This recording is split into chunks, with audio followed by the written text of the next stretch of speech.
안녕하세요. 오늘은 좀 복잡할 수 있는 법률 문제인데요. 이혼 후에 그것도 300일 안에 아이를 낳게 될 경우요. 이때 법적으로 아이 아버지가 누가 되는지 이 부분에 대해 질문자님이 보내주신 사연이랑 또 송명호 변호사님 조언을 바탕으로 좀 자세히 알아보겠습니다. 네, 안녕하세요. 핵심 질문은 이거죠. 이혼하고 6개월 만에 곧 출산을 하신대요.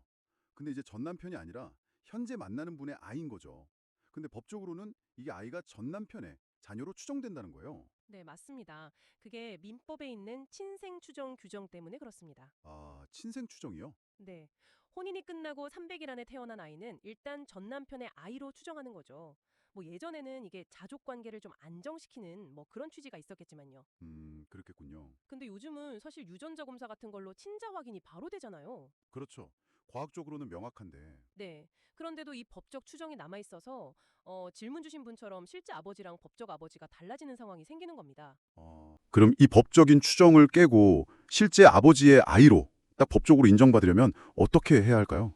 뭐 그냥 당사자들끼리 이 아이는 이 사람 아이입니다. 이렇게 합의하면 되는 건가요? 아, 그게 그렇게 간단하지가 않습니다. 그런가요? 네.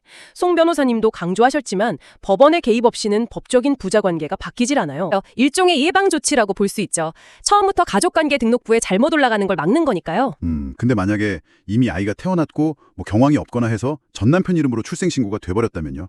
그땐 어떻게 하죠? 아, 이제 그 경우가 사실 좀 더 복잡해지는데요. 네. 이때는 소송을 통해서 바로잡아야 합니다. 피할 수가 없어요. 소송이요? 어떤 소송인가요? 친생 부인의 소 또는 친생자 관계 부존재 확인의 소, 뭐 이런 이름의 소송인데요. 이걸 법원에 내야 해요. 이때는 아이 엄마나 실제 아버지 같은 다른 관계자도 소송을 제기할 수 있습니다. 아, 이때는 엄마나 실제 아버지도 가능하군요. 네. 그리고 이 소송에서는 당연히 증거가 중요하겠죠. 보통은 유전자 검사 결과 이걸로 친자 관계가 아니라는 걸 법원에 명확히 입증해야 합니다. 그럼 정리를 좀 해보면 출생신고 전에는 전 남편이 친생부인 허가 청구를 하고 만약 출생신고가 이미 됐다면 친생부인의 소 같은 소송을 해서 판결을 받고 그 후에 실제 아버지가 인지신고를 해야 한다. 이런 순서네요. 네, 맞습니다.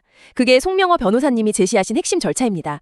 어쩌면 법적인 문제 해결 그 자체보다도 이 관계를 잘 조율해 나가는 게 더 어려운 과제일 수도 있겠다는 생각도 들고요. 이 부분에 대해서도 한번 같이 고민해 보시면 좋겠습니다.